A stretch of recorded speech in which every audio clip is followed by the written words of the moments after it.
Merci Madame la Présidente. Merci pour vos explications et vos présentations respectives. Je voudrais vous interroger sur un sujet que plusieurs d'entre vous ont mis en évidence, qui est la place des territoires dans la réussite de la transition énergétique.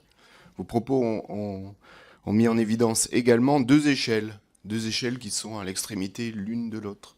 D'un côté, l'échelle européenne, avec un certain nombre de contraintes liées aux interconnexions, et à l'autre extrémité, l'échelle des territoires, avec des productions décentralisées qui viennent injecter sur vos réseaux respectifs. Entre ces deux échelles, vous vous situez, les distributeurs et les transporteurs d'énergie. Vous avez décrit également des objectifs qui étaient communs entre vous. L'objectif est l'envie de réussir la transition énergétique, l'efficience nécessaire de cette transition énergétique et la stabilité réglementaire. Cependant, vos propos ont également mis en évidence un certain nombre d'éléments de différenciation. Le mix énergétique, les innovations qui peuvent varier selon qu'on considère les énergies ou les objets utilisateurs de ces énergies, et puis les simplifications administratives qui ne sont pas les mêmes selon le mixte et selon qu'on considère la mobilité ou le chauffage dans les bâtiments.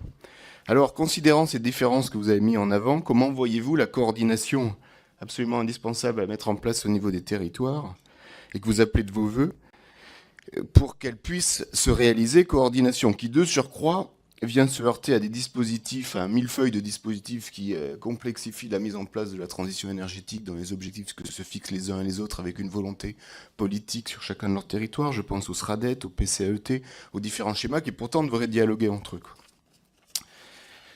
Voilà, donc cette coordination, comment la voyez-vous, sachant que vous l'avez souligné, elle est absolument indispensable à l'acceptabilité sociétale du développement des énergies renouvelables et donc à la réussite des objectifs de la transition énergétique. Je vous remercie. Sur la place des territoires, je crois qu'il ne faut pas... Alors, j'ai la réputation à la fois d'être contre l'autoconsommation et puis d'être un vieux jacobin, mais quand même, sur la place des territoires, il y a celle dans la production, et il faut absolument, parce qu'ils y trouvent de la richesse, production d'énergie, il faut qu'ensemble on s'entraide à créer de la richesse sur les territoires au profit de ces territoires. Ça, c'est une première donnée, au-delà des raccourcis, des problèmes juridictionnels, judiciaires. Ma région Occitanie, voilà, la présidente Carole Delga met le paquet sur tel ou tel schéma d'énergie. Ça crée de la richesse. Ça, c'est un premier sujet. Le deuxième sujet, c'est, à des échelles plus petites, comment on aide à l'innovation, à l'échange, à l'innovation. Et il y a des choses tout à fait intéressantes. Les Smart Grid et Philippe Monloubou est le spécialiste de ce truc-là. Voilà. Sur la production, je reviens au gaz vert, il est évident qu'il faut une planification pour aller faire des réseaux et pas mettre les choses n'importe où. Les réseaux, ça compte un peu. Donc, par exemple, sur le gaz vert, c'est indispensable. Peut-être c'est même là où c'est le plus indispensable au niveau de la production. Niveau smart grid, aider. Mais je pense qu'il faut faire attention, et je reviens à mon dada, à ne pas couper la France en 28, en territoire. Si en plus d'avoir le soleil plutôt que la pluie, on a l'énergie moins chère, ça, c'est pas l'unité nationale. Et là, je pense que ce n'est pas possible.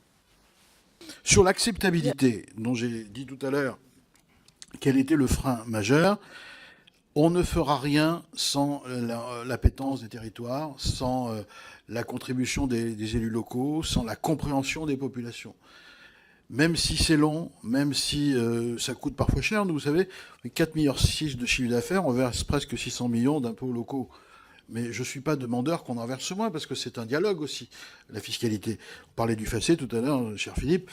Ça fait partie des sujets qui permettent au territoire aussi d'être à l'écoute et en compréhension. Il y a pas, c'est normal d'ailleurs, parce que quand il y a une contrainte qui est posée, c'est normal qu'il y ait un renvoi d'ascenseur, pardonnez-moi de parler comme ça. Nous, on plaide, et ça c'est à votre main, les législateurs, pour marier le temps des SRADET et des S3R ONR. Les SRADET, il faut les laisser de mon point de vue parce que c'est la parole politique d'un territoire régional pour dire on veut ça, on préfère ça, etc. Et ça fait partie du début de l'acceptation.